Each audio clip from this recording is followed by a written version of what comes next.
This EP taught me a lot about being vulnerable, how to embrace change and be patient with it.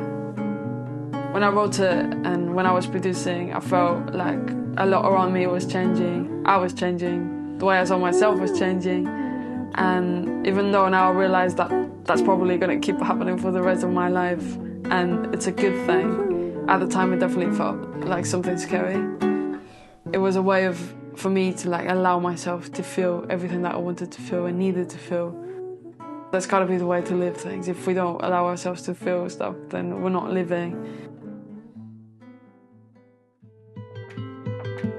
Empty flower.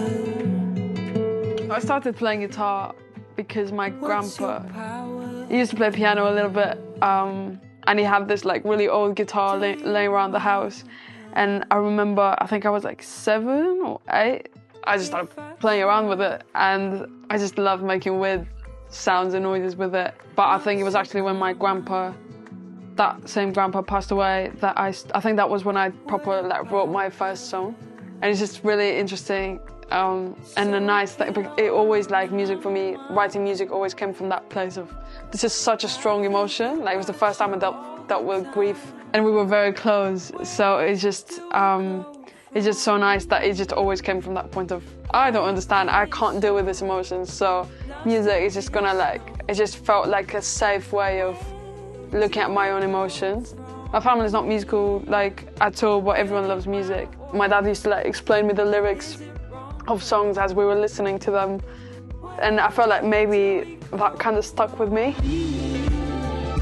With Empty Flower, the track, it was really funny. I was writing the song as stuff was happening, and I was like, oh, surely I can't write the chorus because I have no idea what to think of this. I couldn't understand the situation. It happens to me quite a lot. I tend to write songs, sometimes I write a verse and 4 months later I'm okay, I got clarity on that situation, so I kind of know what the next step is. I think it's so beautiful because it's just my way of learning more things about myself and the way my brain works. I'm changing fast, and I'm so done with doing. I feel like I started producing when I started playing the guitar, but it's interesting to think that I've only felt self-conscious about it when I was older, maybe here, because I was like, oh wait, there's not a lot of women producing. Maybe I shouldn't be doing this. It's just funny how maybe I wouldn't have even picked up the guitar because I didn't grow up watching anyone play, any woman playing guitar. And it's just interesting how I can imagine that to some people that can have an impact on oh, surely I'm not going to grab a guitar because I don't see anyone that looks like me doing it. So Empty Flower then. So the chords come out with that.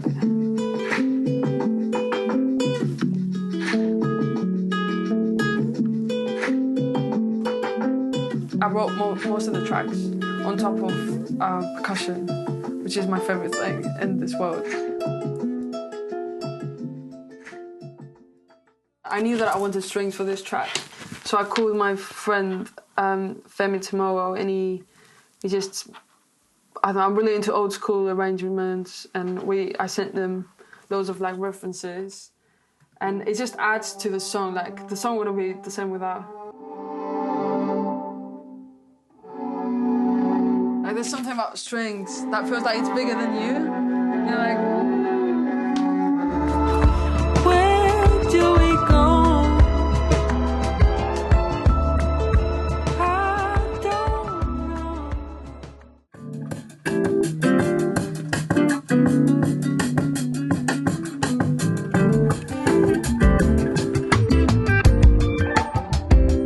This is not a race. What I love about London is that it's such a multicultural city that you just learn so much about the world every day. Getting a coffee from somewhere, you meet someone that's from a completely different place with a different background, and it's just so nice. I wouldn't have that in Portugal.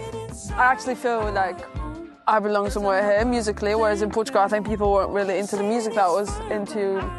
I think I knew one person that was into the same bands that I was. You move away from a country and you suddenly are in a really like different space. I was 17 at the time, so I didn't really know who I was. And I feel like you really start realizing what parts of you are the way they are because of where you grew up. I think when you remove yourself from those environments, you really realize who you are. I've been here for 5 years, so I'm at that point now where Portugal doesn't feel like home anymore, and London is starting to. It's something that I've been thinking a lot about, like what makes like a place feel like home. I've always been really interested in that identity, and I feel like that's why I tend to write a lot about it. It's a lot of that immigrant mentality of like I really came here to work, so it's hard to be like, oh wait, you can just actually be and not always trying to like chase something. I guess with my career, my music, I always want to be in a place where I can be and express myself as freely as I want to. Success to me will always mean just like being able to communicate what I'm going through and getting closure on the things that I'm going through. I just feel very lucky to do what I do and to even think that there's people that care about what I'm saying. I just want to keep making music and just never like getting complacent with the art I make, with where I'm at personally, with anything. It's just always like being open to whatever happens. Why you gotta make it like this? When